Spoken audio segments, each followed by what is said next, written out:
Well, happy Friday, everyone. My name is Chris Brown, and it's time for your Week in Review from ClarkCountyToday.com. Well, this week marked the final open house in Vancouver for people to hear about plans to toll I-5 and or I-205 in Portland. I had a chance to chat with ODOT spokesman Don Hamilton to hear why they don't believe tolling impacts Clark County commuters unfairly.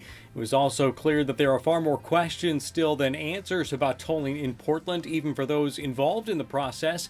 And even if this is ultimately approved, we're still looking at 3 years or more before it becomes a reality.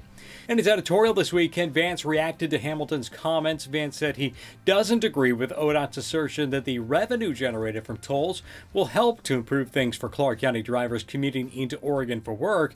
Vance also disagrees with ODOT's attempt to change our driving behavior in the form of influencing when we travel, our willingness to use carpools or public transportation. Vance was happy to hear, though, that tolls in Oregon are still a ways off. Reporter Paul Valencia was on hand last Sunday as more than 450 people showed up at Esther Shore Park in Vancouver to take part in MS Walk 2018, an event to raise funds to fight multiple sclerosis. A DJ and two bands were there to give participants some musical inspiration.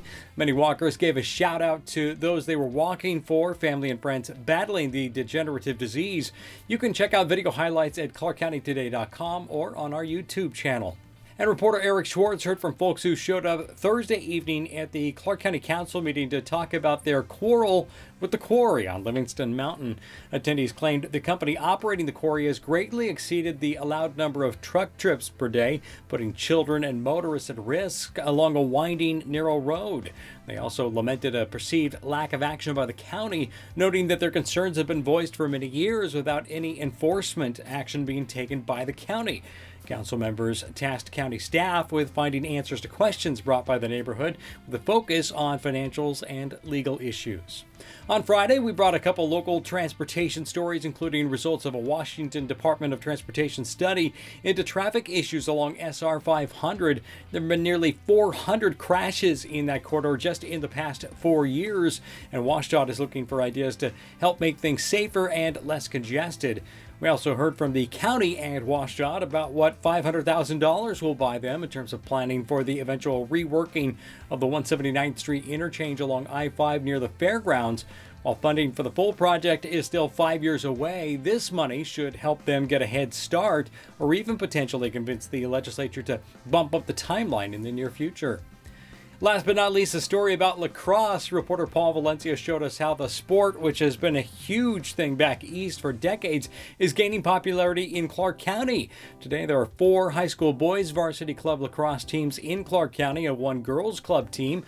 Youth programs are growing as well, and athletes from Clark County are going to college, some with athletic scholarships for lacrosse. It seems the game is here to stay, even if parents are still trying to figure out how the rules work. Well, there you have just a brief rundown of some of the stories you'll find this week at ClarkCountyToday.com. Be sure to sign up for our newsletter and our email list to be notified when new stories are posted, or follow us on Facebook, Twitter, and Instagram to be part of the discussion. You can also send your story ideas to news@ClarkCountyToday.com. If you know a business or individual making a positive impact in our community, we want to know about it. That's your Week in Review from ClarkCountyToday.com. I'm Chris Brown. Have a great weekend, and we'll see you next week.